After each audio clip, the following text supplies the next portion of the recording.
Was there serious consideration of you replacing Jon Stewart before they gave it to Trevor Noah, or what? Where I were don't you think so. There really wasn't. No? There wasn't any serious conversation about that at all. Like, I mean, Why?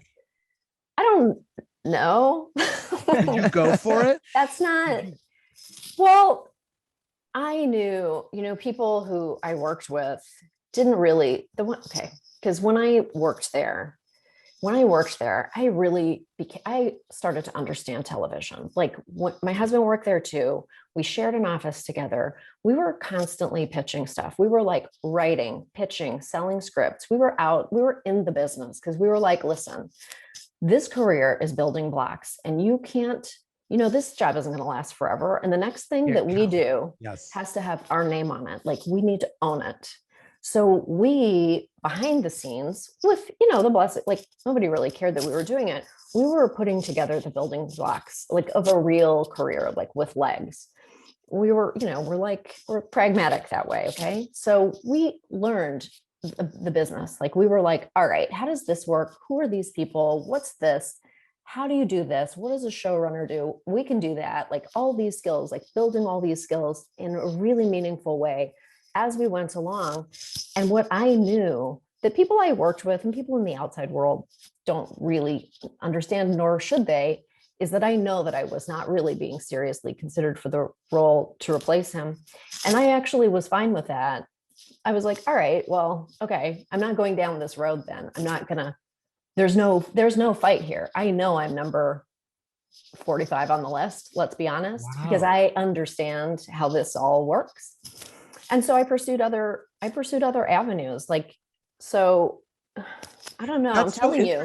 I that's such a good lesson because you sound like you were very, I mean, maybe now with look, you have your own show and everything worked out okay. But I mean, you sound in your retelling like you were able to separate the emotion of, I'm not going to get this job. This isn't happening for me. There are people in front of me on the list. So let me be pragmatic and develop something else.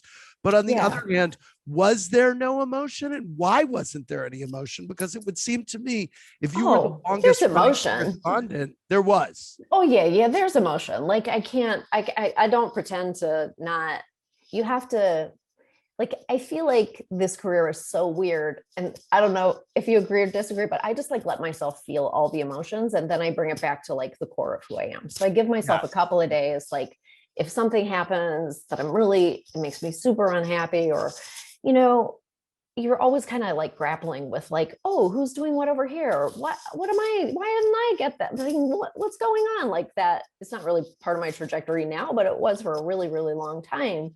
And you just let yourself go there. You go, fuck this. God damn it. Like, what the fuck? And then you go, all right, well, this is not happening, most likely. Like I can fight and fight and fight to go down this road. But I think no matter how much I fight, this opportunity will not present itself to me. So I'm going to pivot to something that feels more tangible to me.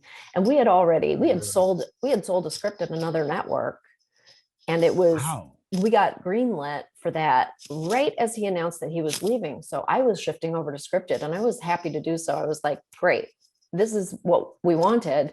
This is a show with our name on it. We created it. And it's a great show. And it's called The Detour. And you can watch it on Hulu and it's very worth your time. It's absolutely hilarious. And I'm very proud of it. So how many episodes did that go for? 4 seasons. Wow. 4 seasons? 4 great seasons. Wow. And on a parallel track, I got my own show.